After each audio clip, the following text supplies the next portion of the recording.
We're here with Warrington Town Chairman Toby Macormac following the launch of the Yellows Groundfunder to raise funds to make the required improvements to the UNIS compliant stadium. Toby, just tell us a little bit about the process and what's been happening throughout the summer to get to this point. We've had to sort of get all our ducks in a line, if you like, for want of a better word. We knew that we'd currently hold a grade 3, we need a grade 2. So with that, we'd sort of look through the document and see what was required. And it's a bit of a chicken and egg thing, because you know some things are coming, but you know it's not right to do them either. You know, you could invest all that money in it and then you don't need them, as we've historically seen when we've lost playoff finals before. So when it did happen, when we finally got over the line, we had to start looking at upgrades, and of course cost of living crisis and everything else to factor into that. Just that everything's gone up, so it took a lot longer than anticipated. We've come to the point where we needed to submit the planning application, because we will need planning permission for it. And with all that's come in, we've looked at the numbers where we are, and they've realised there's quite a large shortfall for us to deliver everything that we need for a grade 2, plus all the additional things outside of FA ground grading. So it's been a bit of a long road. We've arrived there now, and of course time's not on our side because there is a deadline to it, so we need to get cracking really. You knew to an extent the sort of things you were going to have to do. Obviously you're very up to speed with the regulations and whatnot, so you knew before promotion that you'd have to do so many of these things. But has it surprised you at how difficult it has been to join the dots of everything, getting, figuring out where the funding's coming from, how to get permission, the cost of things? Has that surprised you in any way? Yeah, definitely more so the cost of things.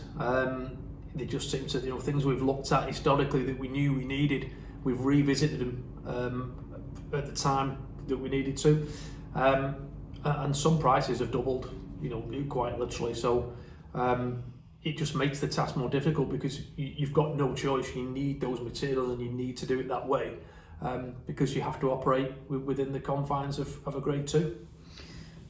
You had a ground grading visit in the middle of August, which sort of threw a few more spanners in the works, notably about the pathway around the outside of the perimeter fence. Really, just explain a little bit about what that's going to change like. Yeah, so the actual FA ground grade document's a 56-page document. Shows you everything you need for a grade 2. You can see it on the FA website. Anyone can view it.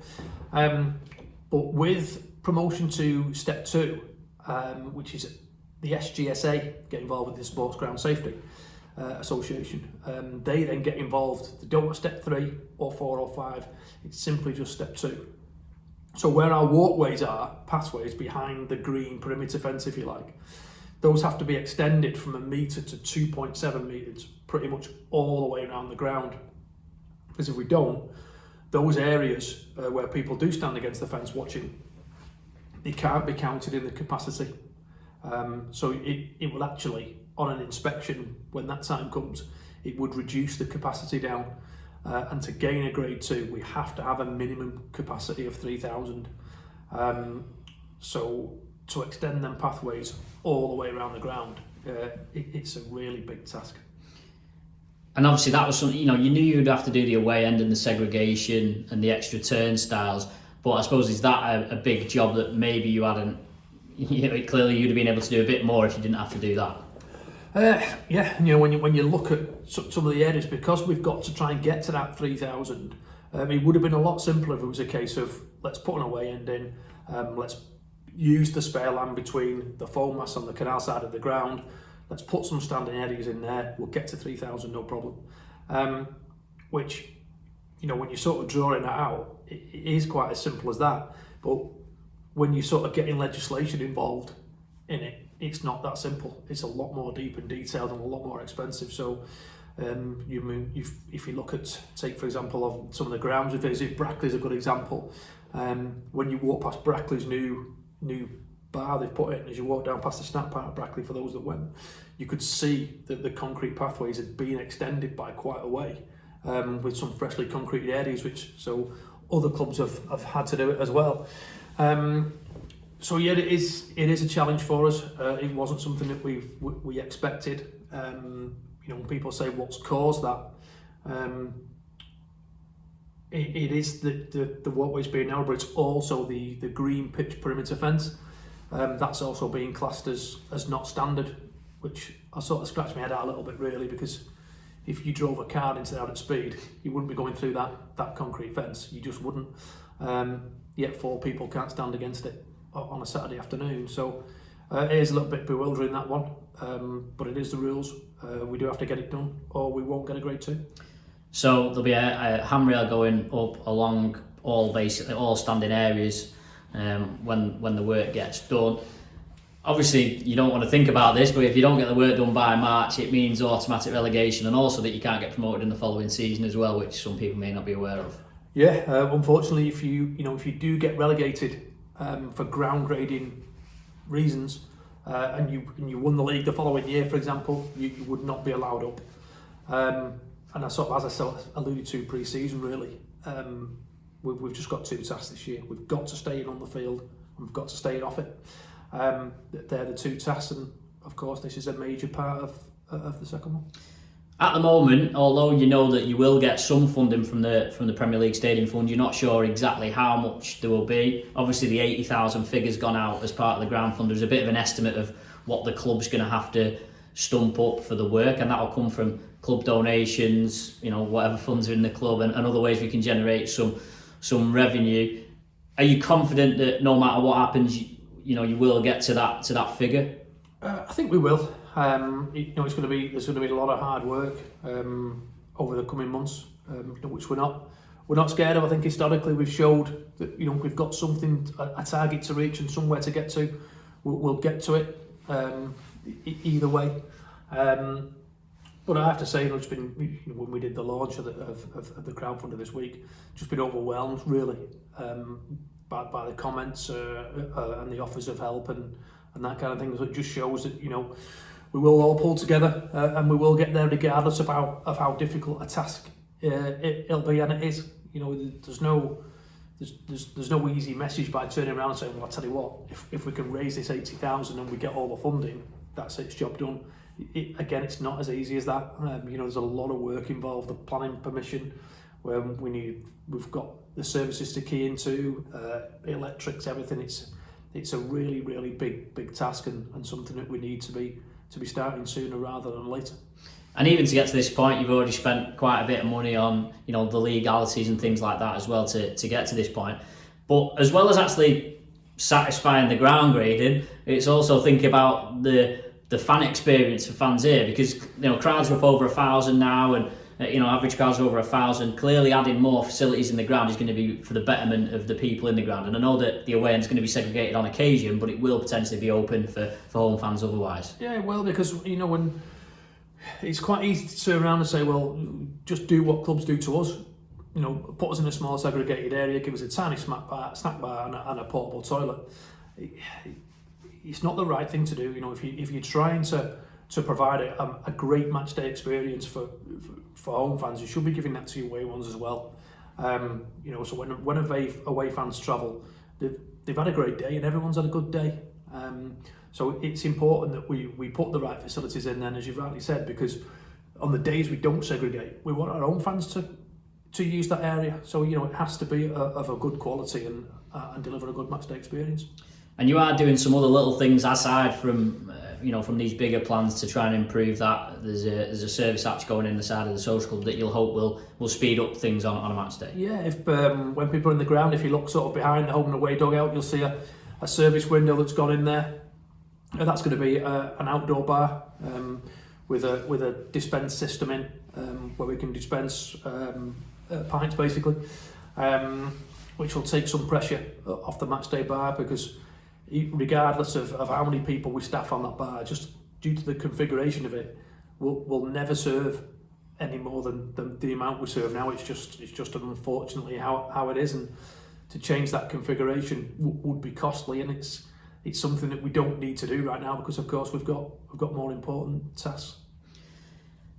obviously looking at some of the questions that people have put in about the ground developments and stuff, people have mentioned about Victoria Park and whether that's a potential option for the club. Just give us a little bit of the story behind that at the moment. Yeah, it's and I understand it, and I totally understand those comments, but I think some of them are made because people drive past Victoria Park, they see how big it is, they see there's 2 stadiums and a car park there, and they think, right, Warrington Town needs to move there.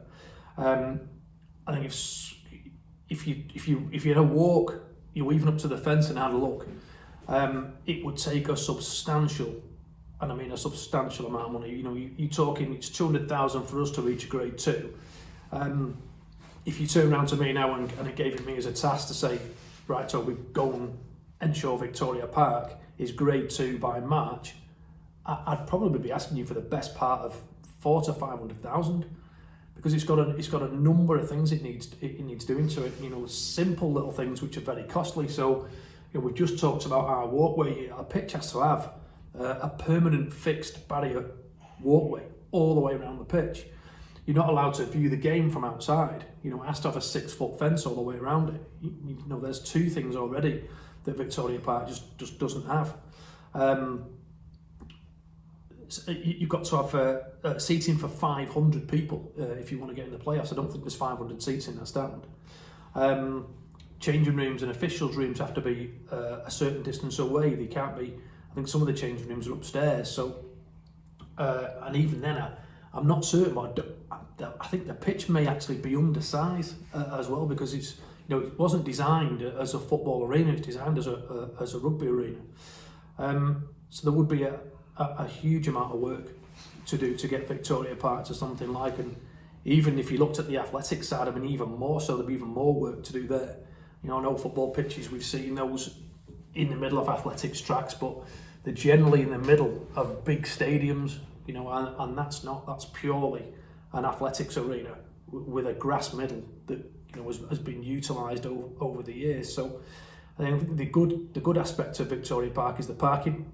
You know, we have had people sometimes on match days that park there and walk down.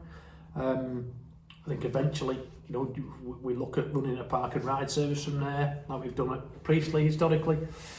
But as far as sort of moving as a playing entity to there, it's just not financially feasible for us or Warrington Borough Council, because of course it'd be them that would have to help foot the bill. You mentioned the rugby in there as well, and of course the L.L. Jones Stadium gets mentioned in dispatches, of course, 16,000 seater as a way of accommodating, you know, more fans or more the higher average crowds here. Just explain to us a little bit the challenges with that as an idea. Yeah, it gets mentioned a lot, and again, you know, of course, when people talk about crowds and matches, the L.L. Jones gets mentioned straight away, and it's one where you've got to think about the logistics behind the HJ. Fantastic stadium, would no doubt do a great job for everyone involved. But you've got to understand sort of the match day side of it. So who takes the concourse? You know, who has the bars? Who staffs it? Who pays it? Who mans it? You couldn't just. There'd have to be some kind of landlord-tenant agreement. How does that work? Is it rental? Is it a profit share? We'd have to look at our fixtures clashing with theirs. There's of course different required grass lengths, all kinds of things. So you're putting more work on their ground staff. Probably have to be in more days a week than they are now. You know, when as you go into the detail, you'll just keep adding to the list and adding and adding and adding. I think for where we are now, the most viable solution is to get the work done at Cantilever. I don't think you can rule out anything to do with L.L. Jones in the future, when you know if you were fortunate enough to knock on the doors of the EFL, you know, where you will be looking at crowds of circa 10,000 a week, especially with some of the followings that you've got, you know, in League Two, the Bradford Cities of the world and clubs like that. So it is something, but at the moment, for where we are, even though we've made huge advances, you know, on and off the field, it's just something that I don't think logistically is right for both clubs at this time.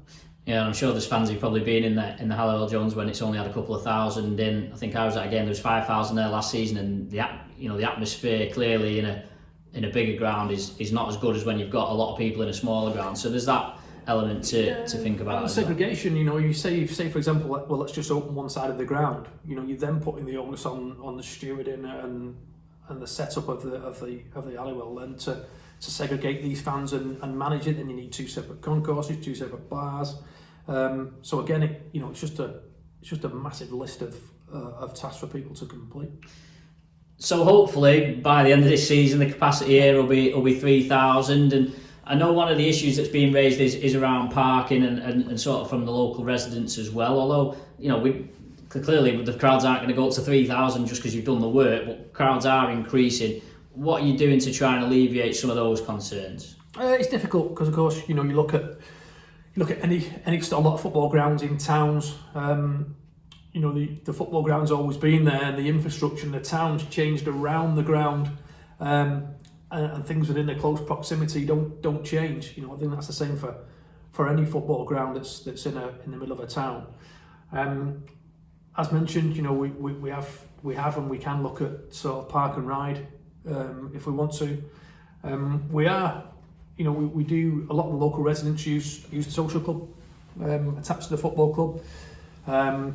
We get a lot of buy-in from them, and we understand that on Saturday sometimes it's a tough thing, because people just can turn up to grounds late. They don't want to get late into the game, so they will gamble and leave the car somewhere. So we are working on some things behind the scenes. There is some parking nearby that we're talking to a landowner over in the coming months, which we're hoping that we could have that set up for next season, which we feel we could get 200 to 250 cars on there. So it's a pretty much an overnight solution there, if you like, but it would come at a cost. And again, you're doing the priority list, if you like. We have to get inside the ground done before we start to move down that priority list. But it is on there. We have listed it. We understand that it can be an issue on match day for people, even motorists sort of coming near the ground when the road up down the Cantilever Bridge. So we know it's there, and we're working hard to try and solve it. Obviously, you put in a lot of hours off the field to keep things ticking over and to get to this point. How much has all this, not quite uncertainty, but all the moving parts of the off-field stuff, how much has that impacted on how you've been able to support the on-field stuff this season? It's been difficult, because usually you're attached to it in every way you can, and I'm still trying to do that, obviously. But yeah, it does stretch you. It does make the hours longer, and that's why we just need the buy-in from everyone. Really, we'll have our tough weeks. We'll have our poor results, bad runs, like any team does. When I'd love to invest, more into the team side. I know we're threadbare at the minute with players, but we're just not in the situation where we can just go out and bring 2, 3, 4, 5 players in, because we've got to make sure we get this groundwork done. Because it'd be no good having a strong team out on the pitch and finishing 10th and then getting relegated for the ground, the same way as it wouldn't work, vice versa. So it's a tough thing. It's a proper plate spinning exercise at the minute, but touch wood, I'll get there. And just thinking about what you're saying there, I guess the off-field stuff is almost more future-proof, isn't it, than the on-field? Ultimately, if you were to get relegated on the field, off the field, then you'd start to do the work if you wanted to come back to this level anyway.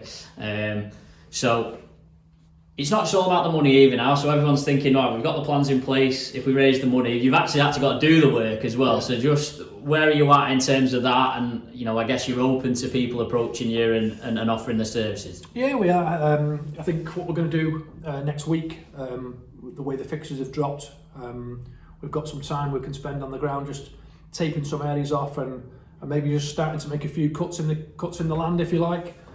So at the next home game, you'll start to see some taped off areas where we've started to do some work, and we'll put some string lines out and do some measuring and that kind of stuff, because there'll be a point where we do have to sort of press the button, because the challenge with funding is you can't have anything retrospectively funded. So if, say for example, we thought, well, I tell you what, we'll get a little bit of a head start, let's put the concrete slab in for the new stand. If we were to go ahead and do that, we would not get that funded. They just don't do it, full stop. It's a black and white rule. Everyone who applies for that funding understands that. So you've pretty much got to get everything piled up ready, and then when they say you can go, then it's charged the light brigade time. But there will be weekends. I think we definitely need help, and anyone that thinks that if they can contribute stuff, or even if you're not sure, we say get in touch with the club, because there could be something that you just didn't think of that you could help with. Because I say there's a long list of things that we want to improve and we need, and we've listed the important ones. The ones that are different is a difference between getting a grade 2 and not getting it. And that's where we are right now. So finally, looking ahead then to we get to the end of the season, the end of April. What does Toby Macormac want to see? I'd like to see, in my mind, I'd like to see what the new way end would be a seated stand. Next to that would be standing, just a standing area. Behind that, we'd have toilet facilities, a snack bar kiosk, and a bar. We would have the new turnstile block, 4-bay turnstile, where the silver gates currently are in the car park, because those silver gates will then move and be an exit for the away fans, along with 2 turnstiles for them. So it's basically a fully sustainable, segregated area. And of course, all the new pathways all the way around the ground. So I know that sounds like a rather extensive list, and it is, but I think it can be delivered.